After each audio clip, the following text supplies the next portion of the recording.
Guys, welcome back to a first on the channel. We are starting a new series on the run-up towards the 2026 Formula One season. We are officially doing some team previews. We're going to be doing multiple teams per video leading up to preseason testing. If I did my math correctly, we should have every single of the 11 teams included by the time preseason testing comes out, at which point we'll be making our official predictions for the 2026 F1 season.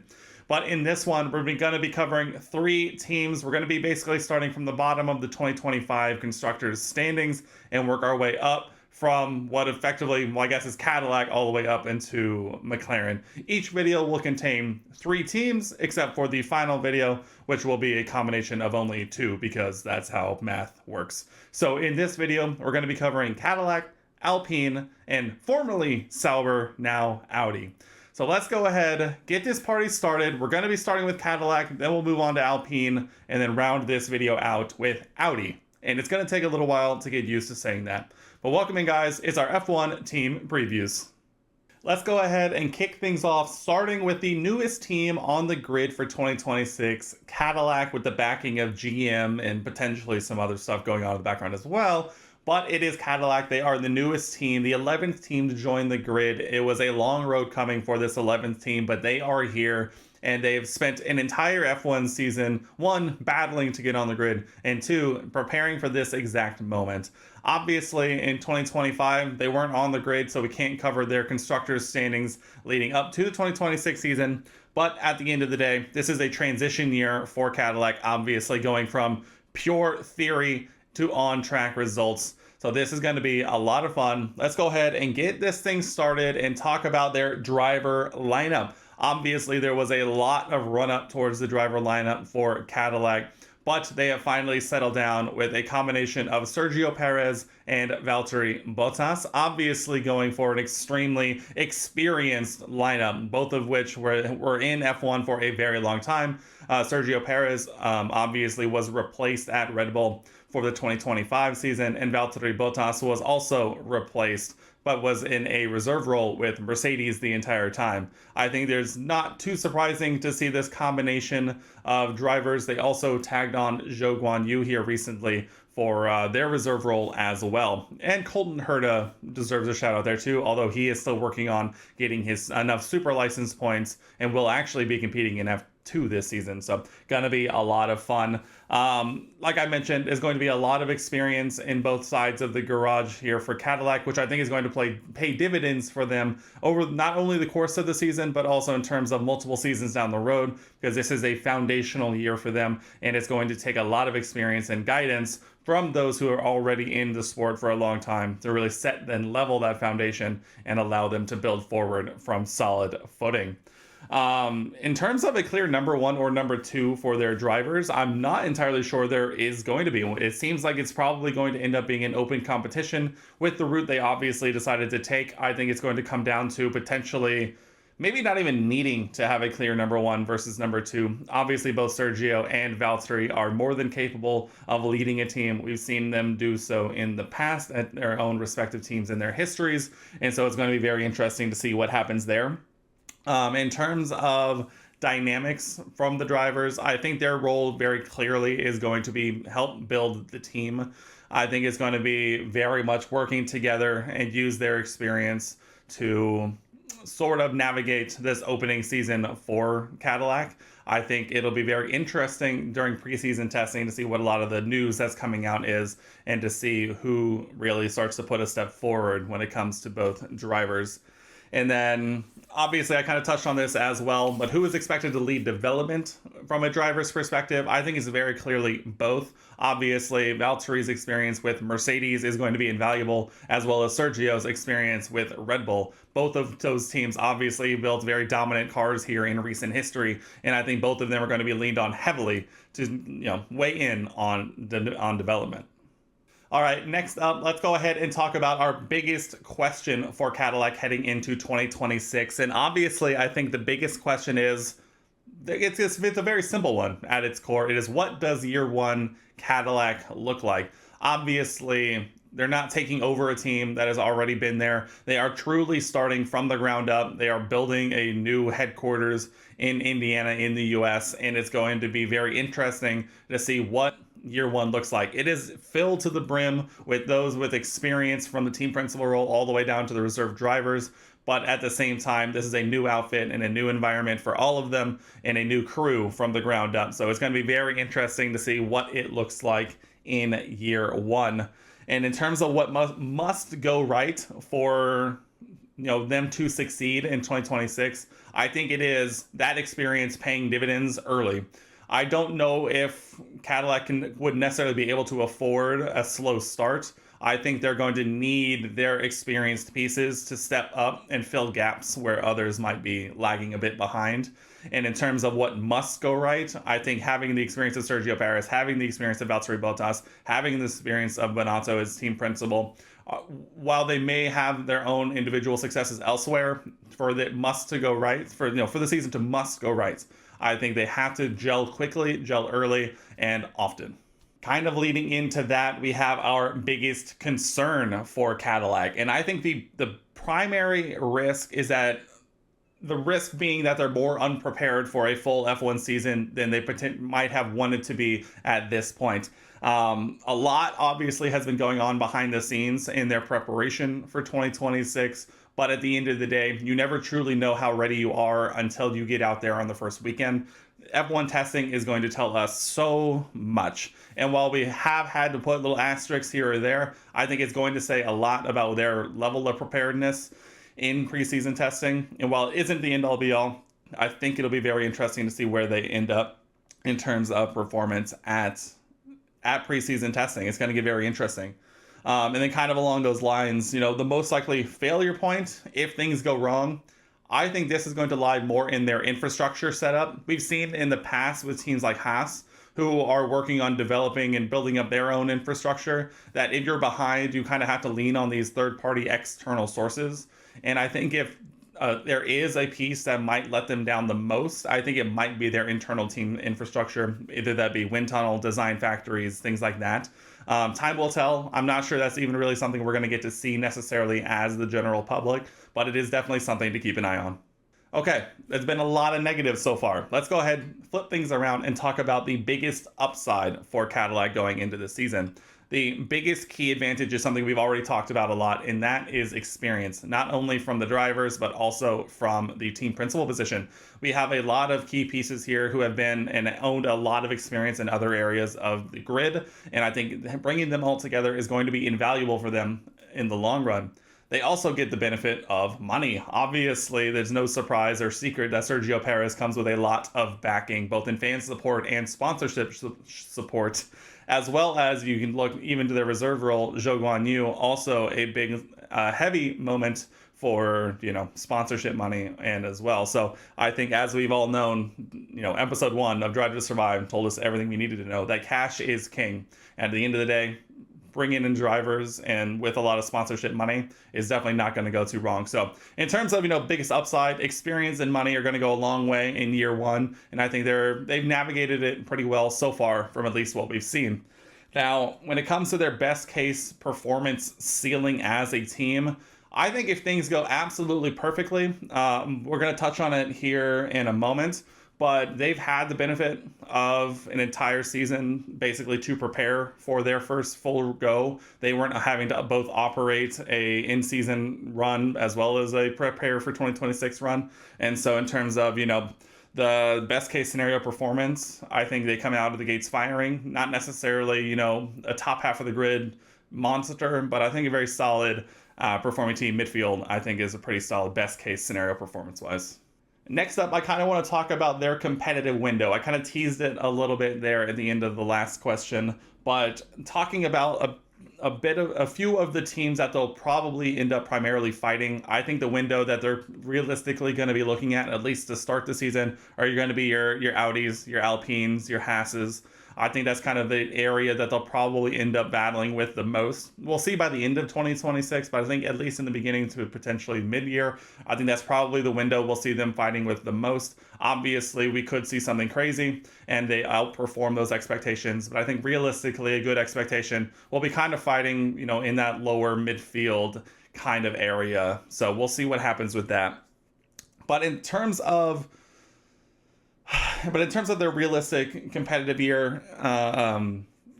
tier rather, I think it's kind of those teams I mentioned. It'll be interesting to see if they can kind of step up and have those really, really good weekends like we've seen from new teams in the past. We saw back in 2018, Haas had a couple of very solid weekends on the way towards scoring quite a few points back in 2018. So it'll be interesting to see if they have those moments as well. It'll be mainly I say it's interesting because I think compared to 2018 versus now, it seems like all of the teams are stepping up a lot more. And so those points might be fewer and far between.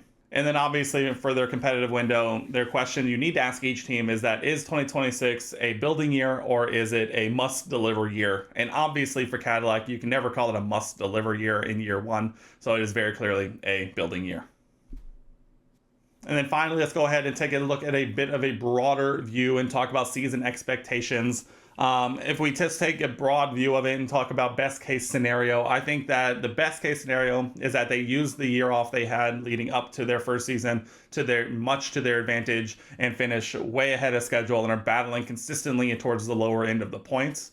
I think this is not necessarily out of the realm of possibility because I think time off and not having to focus on running a team is invaluable. So in terms of best case scenario, I think that's kind of what we're looking at.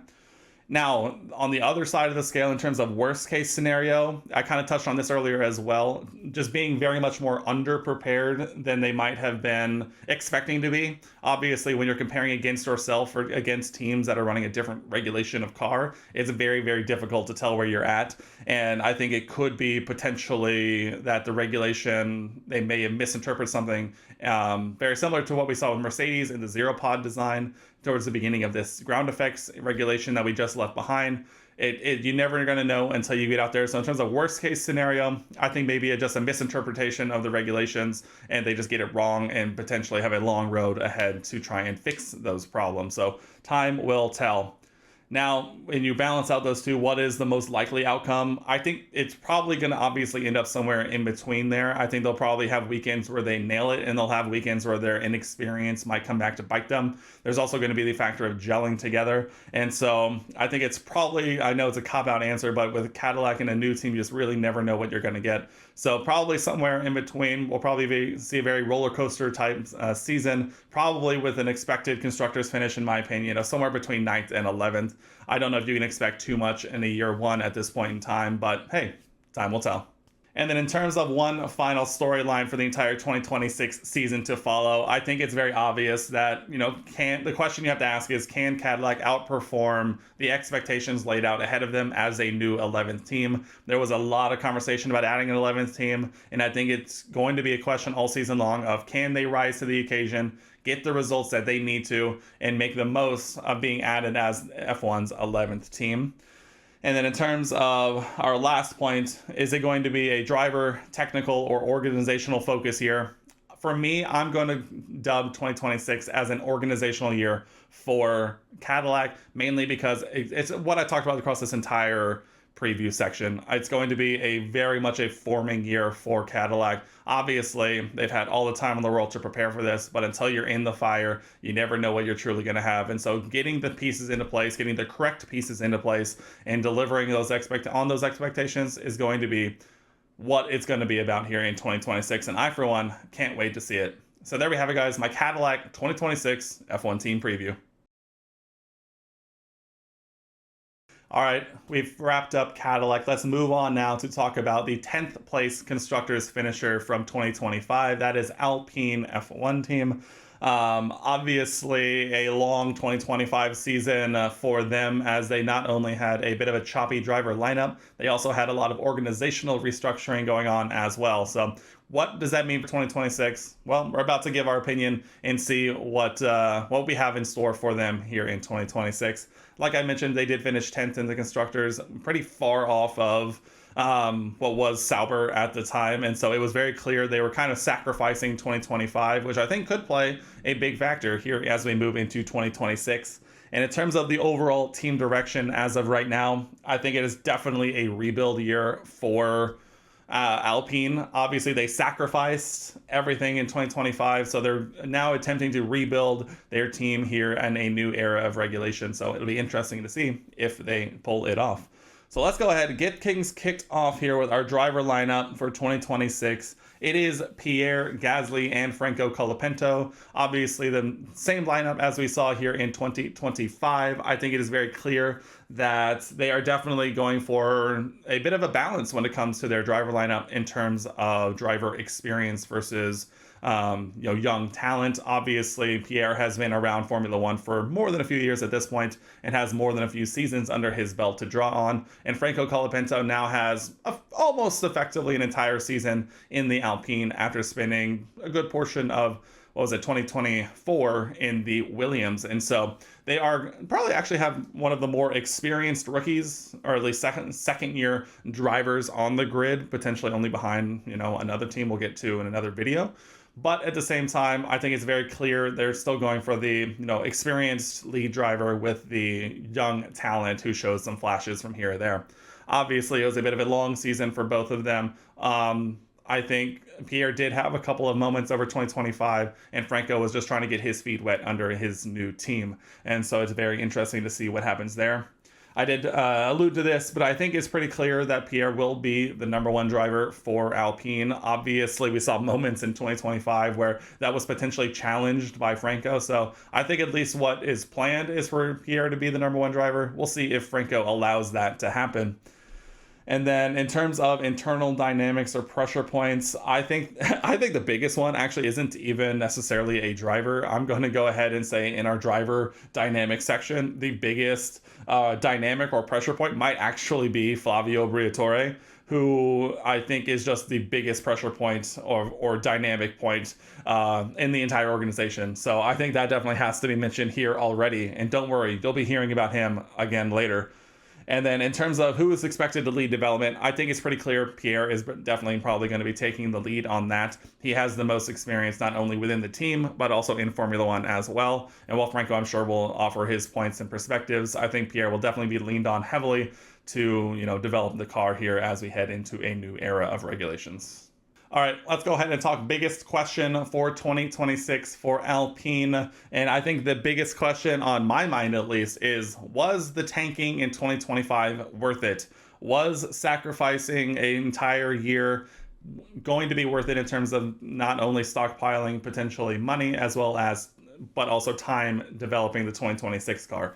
That is going to be my biggest question for the entire season was last season worth it in the long run? And in terms of what must go right for their success, I think to make it worth it, I think they have to nail the 2026 regulations off the jump. Obviously, no one's going to get it 100% perfectly, but I think to make it worth it and to what must go right for them to have success in 2026, they have to make that worth it in really nailing the ins and outs of the regulations. Obviously, the new engine that's going in the back is going to get a lot of talking points. We are obviously going to be moving into what a lot of people are dubbing an engine formula. And so is the new integration going to work? Are they going to be able to unlock that little bit of performance and, move themselves up the order and get off to a good start in the new era of regulations? So in terms of what must go right, it could be something you say for every team, but I think it's almost the most important for a team like Alpine, which sacrificed so much in 2025. They must get it right off the jump. Now, for the biggest concern for Alpine, for me, we're going back to that name. And I think the biggest concern for Alpine in 2026 is going to be organizational turmoil. I think internal turmoil is a good way to put it, because there has been a lot of rumors and things flying around behind the scenes in terms of the organizational structure and restructuring of Alpine internally, with Flavio Briatore obviously coming in and inserting himself in very prominent roles within the team. And it, I think, is going to cause has caused or will cause a lot of unrest and potentially even morale issues behind the scenes. And I think that is definitely one of the biggest things that has me concerned for Alpine, because all it's gonna take for them to make a wrong decision is one wrong decision from Flavio Briatore, sort of, commanding the ship in the wrong direction. I think that is definitely a big concern. And I think he definitely has the cult of personality to make it, quote unquote, work for him in terms of getting it approved and getting them moving in that direction. And so I think all it might take is just for one wrong decision from him. And I think it could, potentially start sinking the ship a little early. And then I think that kind of leads into, my most likely failure point if things go wrong. Leadership unease, I think, is the easiest way that I can put that, as described just now. Now, in terms of biggest upside, I think one of their biggest, key strengths, I think, might actually be that it never really truly felt like Alpine got a grip on the ground effects regulations era. And so potentially moving back towards an aero or engine regulation might actually give them a bit of a fresh start. And so while there is a lot of changes going on behind the scenes and a lot of changes going on, in the front scenes, I think it is definitely an opportunity and a view of positivity and optimism for them to get back onto a new era of regulations, potentially get back to something that many of these engineers and designers might be more accustomed to and might find more success in these aero and engine regulations, and potentially get back to their strengths more so than their weaknesses. And in terms of, best case performance ceiling, in terms of, where they fall in the pack, I think best case performance ceiling could potentially be, fighting upper midfield, fighting for points and good results fairly consistently, and definitely looking to take advantage of, these tracks and circuits that might suit them the best. And so when it comes to best case scenario, obviously, I think the easiest thing to say is fighting for race wins or anything like that. But I think in terms of Alpine for next season, I think their best performance case might be, qualifying well and being able to hold off cars behind and potentially just secure good results behind the back of a solid platform. Moving on now towards our competitive window for Alpine in 2026, starting off with the primary teams that I think they'll be fighting. It's a very similar group that we heard with Cadillac. I think it will be Cadillac, Haas, and Audi to start with. Realistically, I'm not sure about any of these teams. And so all I can really go on is kind of the momentum that they had. And I think in terms of momentum, I think Alpine might have the least for going for themselves. And so even if they nail it, it's not a guarantee that they'll be able to extract the performance from the car as well. And so I think the biggest thing that might hold them back the most is someone like a Franco Colapinto, who hasn't had a lot of experience in an aero or engine regulation at the highest level, like Formula One, could potentially hold them back from truly, really pushing where they could be. I think going back to just a season or two, a driver pairing like Pierre Gasly and Esteban Ocon, I think could yield way better results in 2026 rather than a Pierre Gasly Franco Colapinto. And so while I do believe that Franco can be very fast, I think his lack of experience in a formula like this might actually hold Alpine back a little bit. And so that's kind of where I'm dropping them into this competitive window, sort of still at the back, but potentially fighting, obviously to get off the mat, so to say, and finishing well off the back. So it'll be interesting to see, but I think realistically, they'll probably end up fighting somewhere in the midfield. And if I had to really nail it down, probably that, lower midfield to, lower middle midfield. But we'll definitely see. And in terms of, is 2026 a setup year or a must deliver year? Obviously, the same with a lot of teams. This is definitely a setup year for them. I think this is going to be all about, reaping the benefits of tanking in 2025 and being able to allocate more resources towards the development of the 2026 car. Time will tell if they get it right. Obviously, you can say that for any team, but ultimately, I think it's definitely a setup year for Alpine. All right, let's get down to it. Season expectations for the French outfits. If we kind of take a look at their best case scenario, I see them finishing somewhere around 7th in the constructors.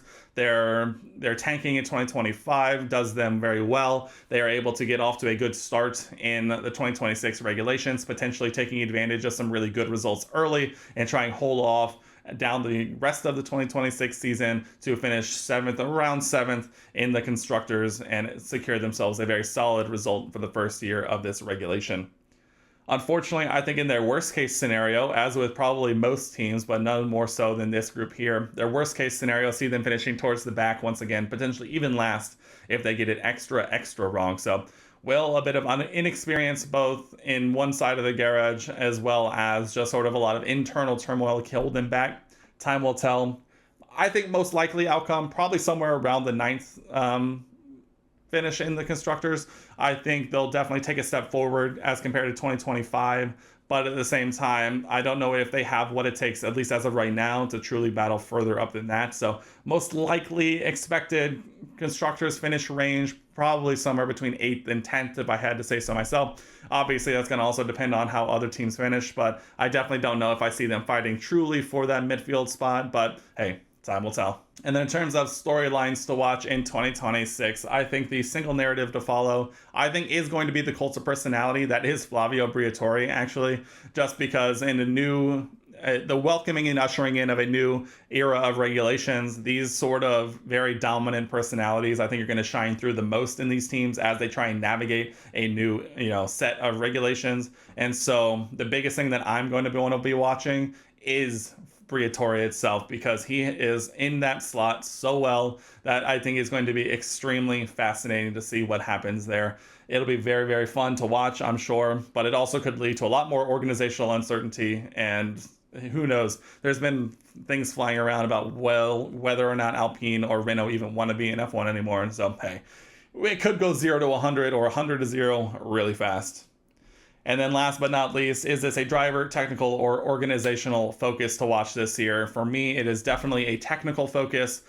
They sacrificed so much in 2025. I'm going to be watching the technical side extremely closely just to see if it was made all worth it. But hey, time will tell.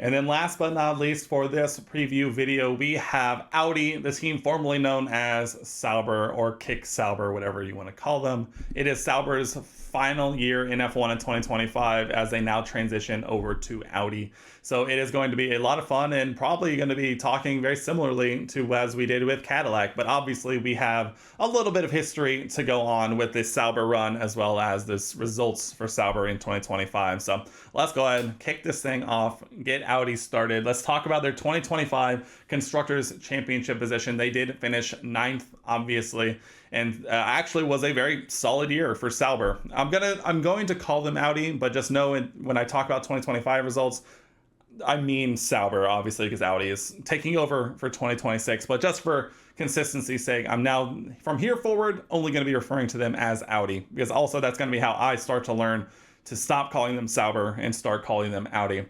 But in moving forward from that, I think taking a look at their overall team direction, I think this is the definition of a transition year. Obviously, transitioning from from Sauber to Audi. Call it Saudi, who knows? And so I think realistically that is going to be a big talking point this season, and a lot of the eyes that are going to be on Audi are going to be under the guise and the preview and the purview of that transition from one governing, organizational structure to another. And so it's going to get very, very interesting to say the least. But I'm very excited to talk about it. Let's go ahead and jump on in with our driver lineup. It is going to be unchanged from their final season last year.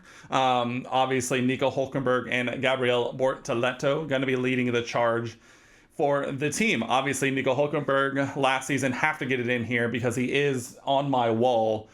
Did get his first podium in Formula One last year.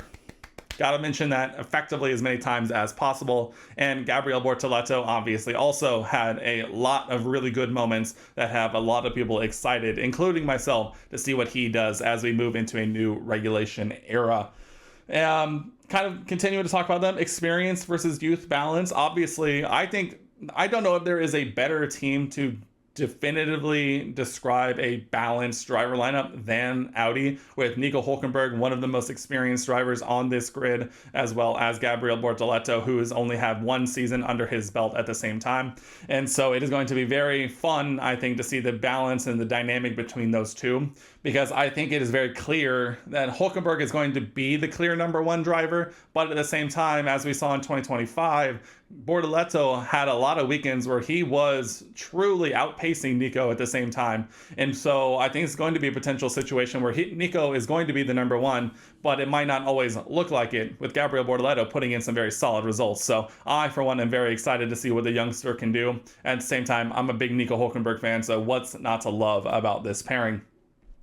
In terms of internal dynamics or pressure points, I think the dynamic between these two is kind of exactly what I talked about. I think Hulkenberg is going to provide a lot of the stability within the team and allow Bortoleto the freedom and the space to really provide the spark amongst them. Obviously, you had results like Nico's podium, but even there, he started behind Gabriel Bortoleto all the way back in 19th at Silverstone before ultimately just running the perfect race and finishing on the podium. And so he's going to provide that stable results, focus and allow Bortoleto the space and the mental freedom to try and potentially provide a bit of a spark and get those consistent, scoring weekends like we saw last year in 2025. Allow him to have a freedom to figure out the car, figure out the dynamics within the team, and potentially try and extract the most out of a car, while you have Nico kind of providing this very consistent backbone to the driver lineup as well. So for one, I think this is one of the more underrated driver lineups. It's going to come down to, I think, more so just do they have the car to really showcase it the most. So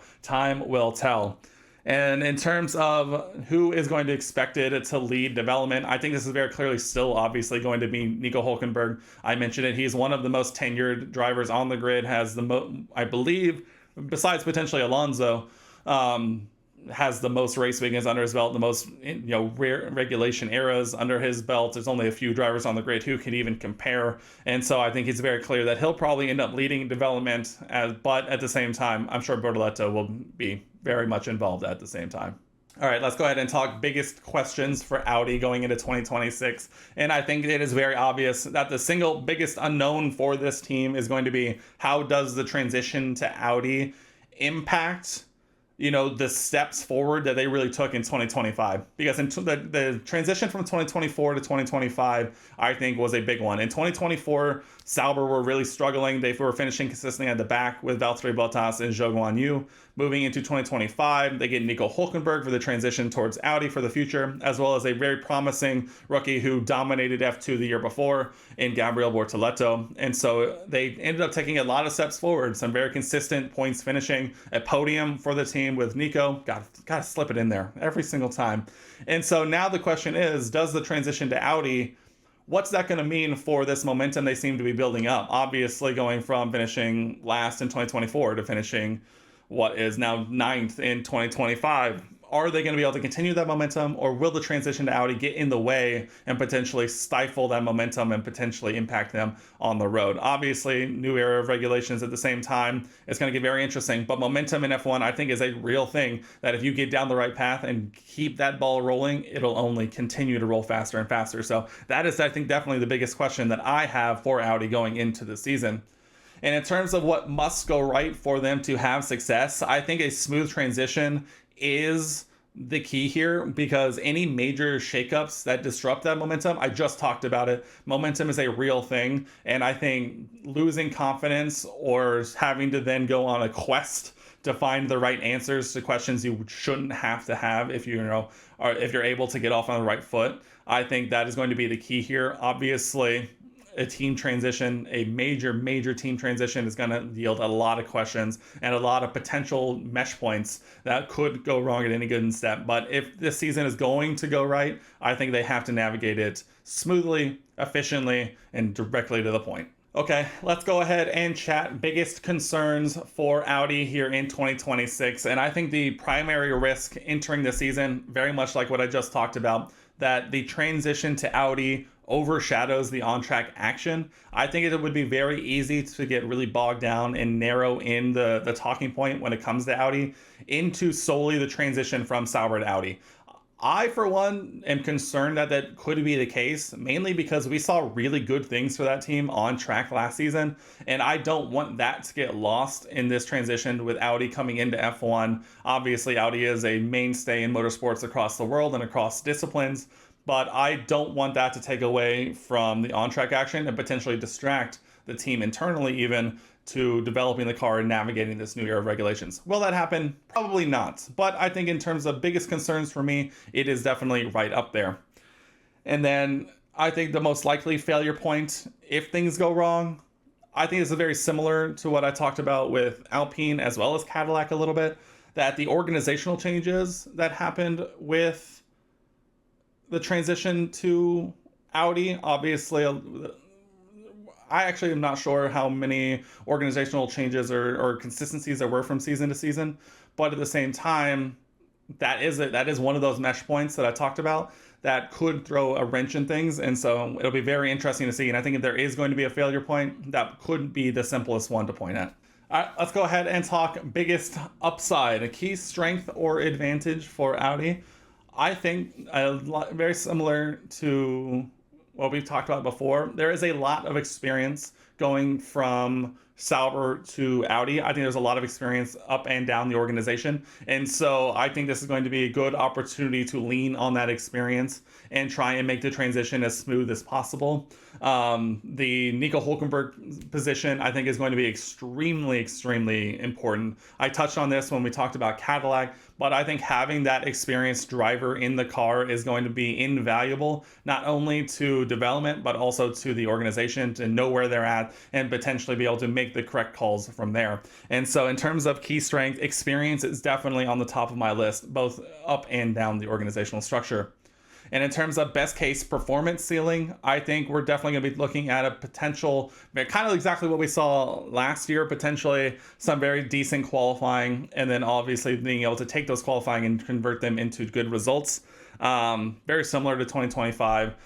But I think that probably might be best case scenario just because we aren't entirely sure what this team is realistically going to look like. I think there's a lot of unknowns. We have a lot of things we can look back on, but at the same time, there is still a lot of unknowns. So best case scenario, I think that's about what it looks like. Let's talk competitive window and key rivals. I think the primary teams that Audi will be fighting, say it with me now, Haas, Cadillac, Alpine, I think is a very probably not too unfair to say that while they did have extremely good results in 2025, they still did find themselves finishing ninth in the constructors behind teams like Haas, just ahead of teams like Alpine. And so it'd be very interesting to see if they're able to continue the momentum and take a step forward with the investment of Audi. But at the same time, as of right now, I think you have to look at it and say that they might not necessarily move up too far. And so their key rivals and potential competitive window, that's probably where I put them with. Time will tell, obviously, though. In terms of their realistic competitive tier, I think they're lowered to middle of the midfield is probably a pretty good spot. I do see them continue to take steps forward. Bortoleto having another year under his belt to continue to draw experience from and be able to take a step forward potentially is going to be big. And then obviously Nico Hulkenberg raising the floor of the team is also going to be very, very important. And so I could see them, potentially battling well into the midfield and trying to secure themselves some really good points. And then finally, is 2026 a setup year or a must-deliver year? I think it's going to be very similar for a lot of these teams. This is very much a setup year. Obviously, transitioning to Audi, they're setting up their new foundation under a new team. And so 2026, very much a setup year for Audi.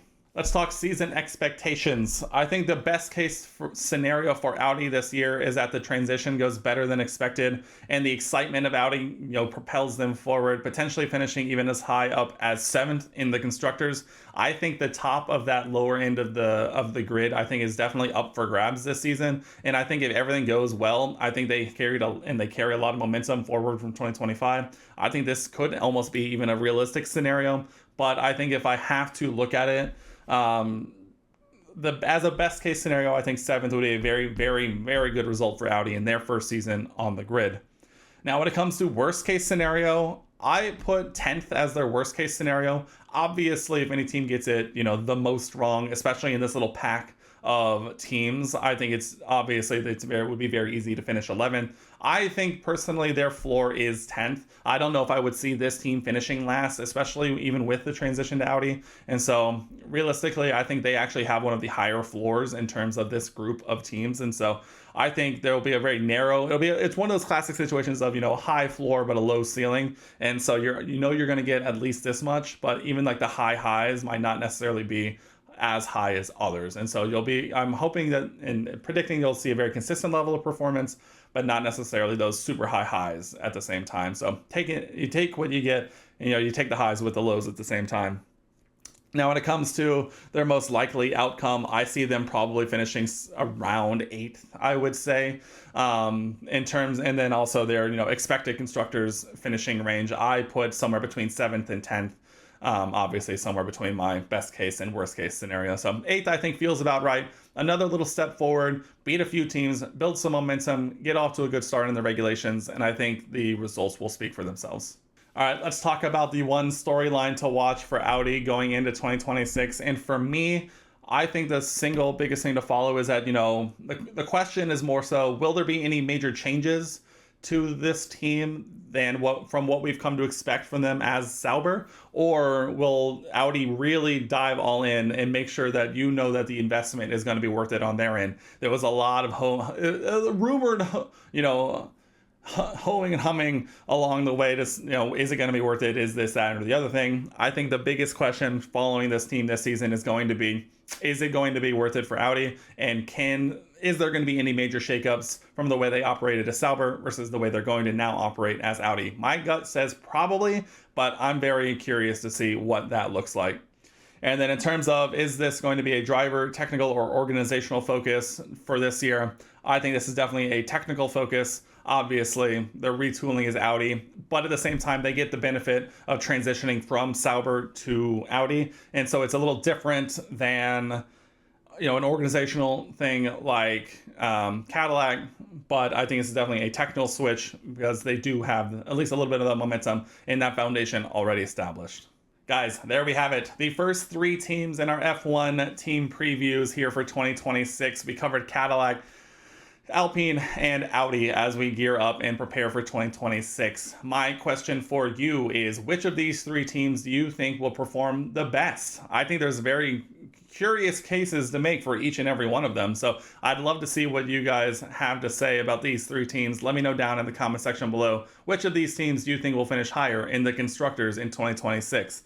And then obviously, I think the only thing we have to look forward to now for these 3 teams is preseason testing. And we'll be back next week for the next 3 teams on the list. Next week, we have Haas, Aston Martin, and VCarb RB, whatever they're going to be called for next season, up on the docket. So be on the lookout for that in just a week ahead. So get used to that, and you'll be looking forward to that one. I appreciate all of you who made it this far into the video. If you did and you enjoyed it, leave a like rating on the video. This is the first time I've done a video like this, and so it was a lot of fun to make, and I hope you enjoyed it. So leave a like rating. It really helps me out.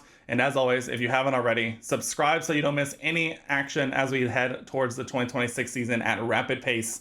I'm looking forward to making more of these. I hope you're getting as excited for the 2026 season as I am. Bye, guys. That's going to wrap it up for me here, and I'll see you in the next one.